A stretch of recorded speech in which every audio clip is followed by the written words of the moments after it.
सबसे पहले मनु महाराज की 5 संतानें हुई, 3 बेटियां और 2 बेटे।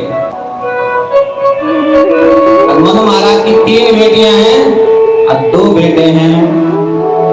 बेटियों के नाम आकुति, देवभूति और प्रसूति, और बेटों के नाम उत्तानपाद और प्रियव्रत। तो सबसे पहले मनु महाराज जी ने, जो कर्दम ऋषि थे, कर्दम ऋषि ने तपस्या की,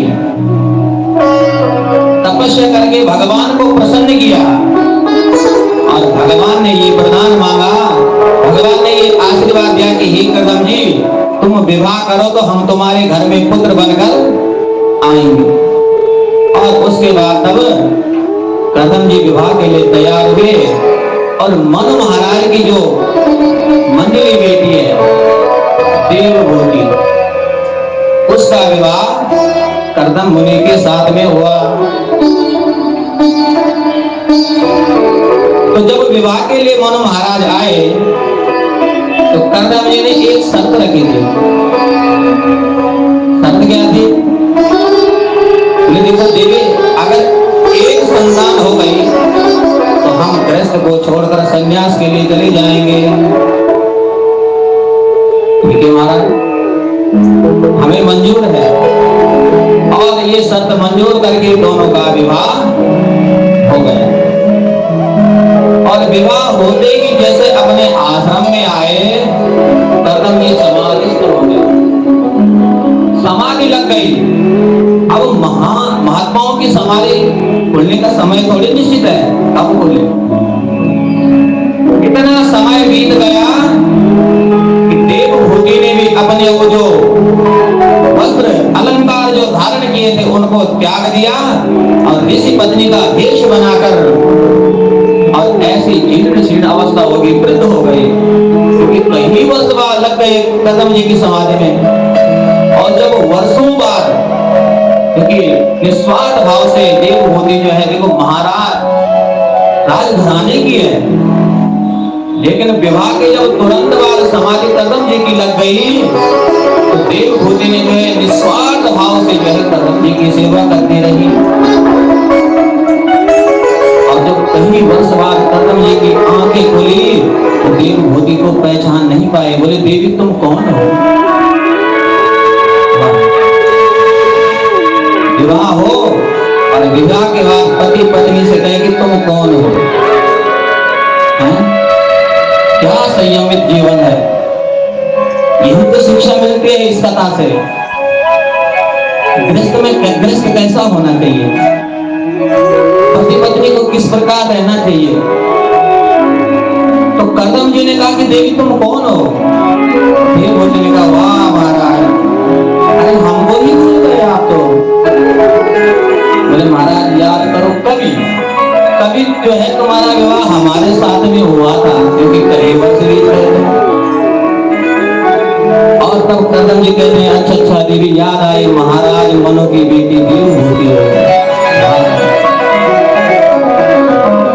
और तब देवभूति से कहते हैं तुष्टो हम अद्य तव मान विमान दाया शुश्रूषयः परमया परया च भक्त्या यो देहि नामयमतीव सुहस्वदेहो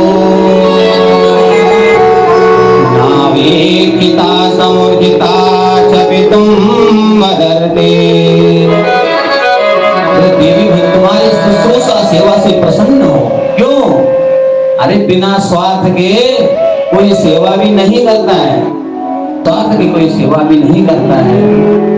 बोले देवी तुमने जो शुश्रूषा बिना स्वार्थ निस्वार्थ भाव से जो सेवा की है उससे मैं बहुत प्रसन्न हूँ। आज तुम मुझसे जो मांगोगी वो मैं तुम्हें प्रदान कर दूंगा। तपस्वी तो देवभूति ने कहा महाराज हम सब गृहस्थी बने हैं और गृहस्थ की शोभा किससे है? जब घर में कोई संतान हो जाए। तो कर्दम मुनि समझ गए और कर्दम मुनि ने अपने तप के प्रभाव से एक ऐसा विमान प्रकट किया, उस विमान की खासियत पता क्या है? उसमें बैठो, कामना करो, हमें वहां पहुंचना है, वहीं पहुंचा देगा। कामक विमान है उसका नाम। और अपने तप के प्रभाव से एक ऐसा दिव्य सरोवर का निर्माण किया और उस सरोवर में देवभूति को भेज दिया। और उस सरोवर में दिव्यांगनाएं प्रकट हो गई, जिन्होंने देवभूति को स्नान कराया। और उस सरोवर में से जब देवभूति बाहर निकली तो ठीक वैसी हो गई जैसे विवाह के समय पर थी। ये है तप का प्रभाव। और उस कामक जैसे विमान में विहार करने लगे। और सुखदेव जी कहते हैं कि हे राजन, कालांतर में कर्दम जी के घर में 2 कन्याओं का जन्म हुआ। अब जब 9 कन्याओं का जन्म हुआ तो कर्दम जी मन ही मन सोचने लगे कि हमने अब जो शर्त लगाई थी कि जब एक संतान होगी तो हम संन्यास के लिए जंगल में चले जाएंगे, लेकिन लगता कि हम फंस गए हैं। यहाँ तो एक की बात की थी, 9 संतान हो गए हैं। और कर्दम जी देवभूति के पास में जाते हैं और कहते हैं कि अपने राम तो अब बन के ले जा रहे हैं। देवभूति ने कहा महाराज आप अवश्य जाइए, लेकिन इन बेटियों का विवाह कौन करेगा? अरे बेटा होता तो फिर कोई दिक्कत नहीं थी। और जैसे ही बेटा बोला, कर्दम जी को याद आ गया कि अभी भगवान नहीं आए हैं। और समय आने पर भगवान कपिल बनकर कर्दम जी के घर में प्रकट हुए। बोले कपिल भगवान की।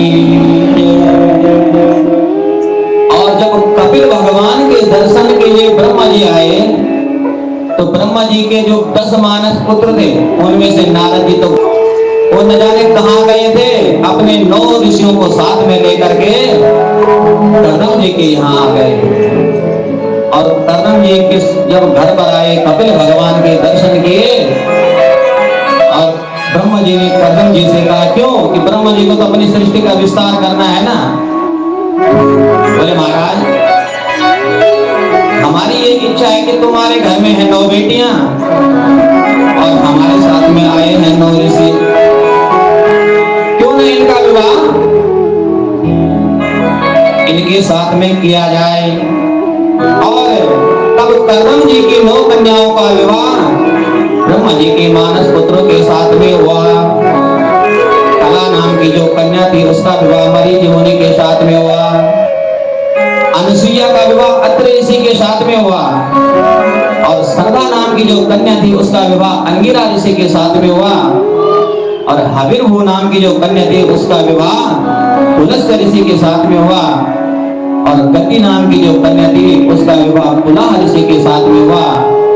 और क्रिया नाम की जो कन्या थी उसका विवाह क्रतु ऋषि के साथ में हुआ। और ख्याति नाम की जो कन्या थी कर्दम जी की उसका विवाह भृगु जी के साथ में हुआ। वशिष्ठ जी के साथ अरुंधति का विवाह हुआ। और अथर्वण जो ऋषि थे उनका विवाह शांति नाम की कन्या से हुआ।